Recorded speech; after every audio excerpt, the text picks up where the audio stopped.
All right, we're back here again with our good friend Captain Marty. And Marty, you got another story for us. You got many of them, but this is another one that I really, really can't wait to hear all about. Tell me what story you're going to tell us today. This is a story from the best of Captain Marty. This is probably in the top 3 of all my stories, favorite for large groups. And this is about, be careful how much you talk on the VHF radio about some do-it-yourselfers. I'll be right back. Are you ready for a fishing thrill like no other? Oh, there he is! There he is! Oh, got him up! As seen on Wikitoon Outer Banks, the Carolina Girl, captained by majestic Jesse Anderson, is a custom, luxurious, 53-foot Jarrett Bay built boat running out of Hatteras Harbor Marina. Let Jesse and her crew give you a fishing experience of a lifetime. To book a trip, go online to CarolinaGirlSportFishing.com. Carolina Girl Sport Fishing, your offshore adventure awaits. Teachers Lair Marina in Hatteras Village is the closest spot on the Outer Banks to the Gulf Stream. Just inside Hatteras Inlet, Teachers Lair is fully loaded with bait, tackle, ice, snacks, and drinks for your fun-filled day out on the water. Want to get rigged up to catch the big one? Lee and the gang in the tackle shop can outfit you to catch whatever is eager to get hooked. To see the marina, the tackle shop, or to book a charter, go online to teacheslair.com. Teachers Lair Marina in Hatteras Village. Your fishing venture awaits. All right, Marty, I've been told my entire life I have a hard time like keeping my mouth shut and that I'm a lot of a talker. So here's what I'm going to do. I'm going to keep my mouth shut and allow you to tell said story about being on the radio. Something was going on over the VHF radio? The VHF radio is the radio that boats talk back and forth to each other. And there are days, like in so many of our stories, when the whole fleet is in a little knot of people, and there are days when they're spread out all over the ocean. This was one of those days in the dead of summer, slick calm, maybe August. Everybody is on the point, which is a canyon, not Cape Point. Okay. I'm talking about a canyon in the continental shelf, 35 miles, 120 degrees southeast of Oregon Inlet, and favorite spot for yellowfin tuna on the whole East Coast. So on this particular day, there wasn't anything marlin fishing going on up in the north. There wasn't anything going on down Hatteras Way, so everybody went to the old standby, to the point. And I could do and I will at some point do a whole story about that canyon. But on this day, everybody's going out there together. Well, you got all your charter boats, and you got always a few do-it-yourselfers.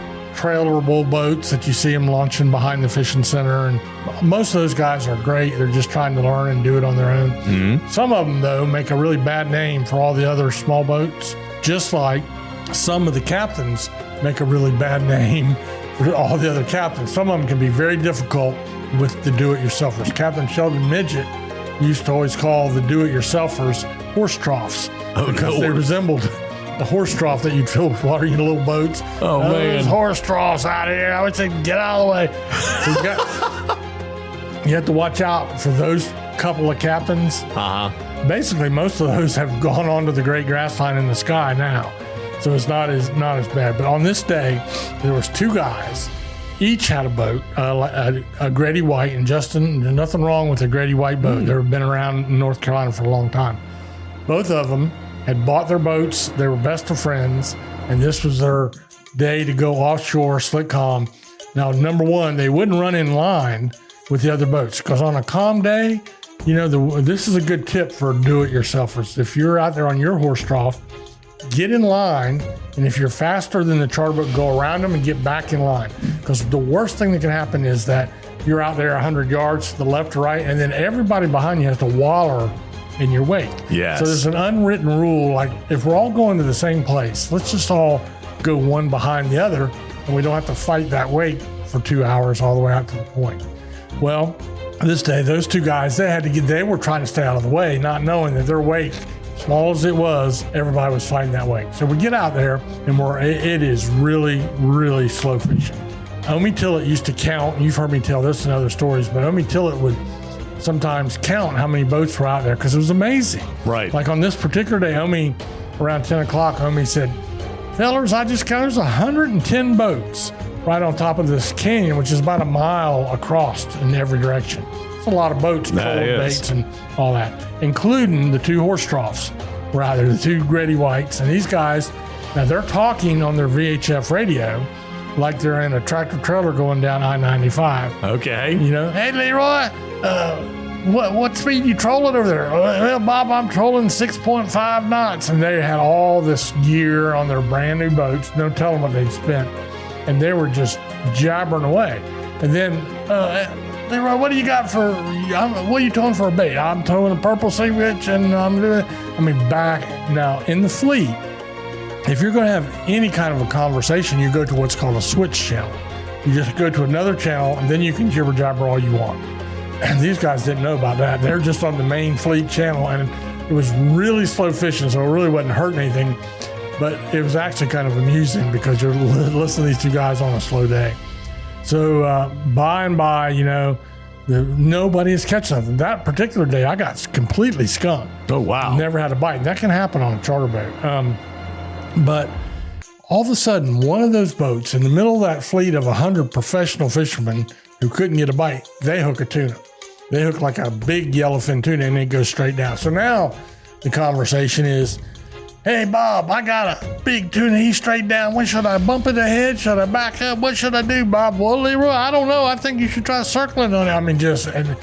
And I called my mate up onto the flying bridge. I said, listen to this, because if they keep talking, somebody's going to say something or do something. Right. So it went on and on and on. And Mike Merritt went by me in the other direction, and we were just holding our heads, like signaling each other. Can you believe what we're hearing right now? Well, finally, 100 boats within a square mile. We look up to the northeast, and there's a ship coming in our general direction. And I use that term, in our general direction. Right. Coming from the northeast, probably out of Norfolk. It's coming down. And all of a sudden, these two guys on their Grady Whites realize there's a ship coming. And one of them is tied down with a big tuna, the first fish he's ever caught on his boat, with all of his gear, and it's straight down, and he can't budge it. This ship is like 7 miles away. Right. So as it's coming closer, he's like, Bob, you see that ship coming down on us, don't you? He says, I got this tuna, and he's headed right in our direction. I don't want to lose my tuna. What do I do? Well, that opened some doors with some of the charter boat guys, So I thought, now I called 2 or 3 people from the charter up on the bridge. And I said, y'all come up here. This is going to get good. So the ship got to 5 miles away from 7. Now this guy with the tuna on is getting really nervous. Bob, I just don't know what to do here. That ship is getting close now. He kept calling it a super tanker. It was not a super tanker. It was a freighter of some kind. Right. Like a container ship, not even a real big one. So now it's like 4 miles away. And finally, he's getting so nervous because they can't budge this tuna. And that will happen with the big tuna. Inexperienced, it's down deep. So finally, he says, Bob, I don't know what to do. I'm really nervous about this. So a particular captain in the fleet, somebody very well, and comes on there and says, hey, fella on that Grady White boat, you can talk to the captain of that ship on channel 68, which was a different channel. Oh, Lord. So right that minute, 110 boats in that fleet all went to channel 68. I was about to say they all switched. They all switched to channel 68. And that guy comes on the radio and says, hey, Captain of that super tanker coming down on the Oregon Inlet Fleet. This is just, he had some name for his boat. And we're tied down with a big tuna.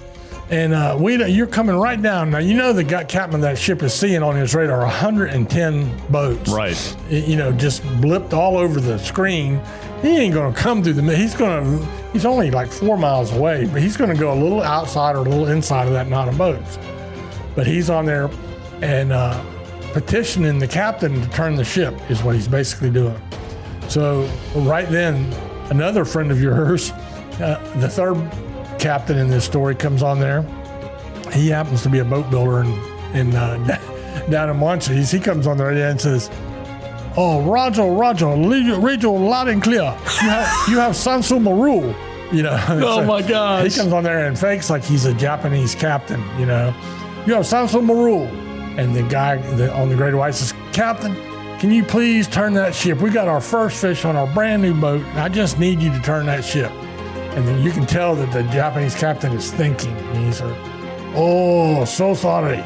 No can turn ship. He said, take 2 miles to turn ship. Oh, my gosh. He's still 4 miles away or 3 miles away.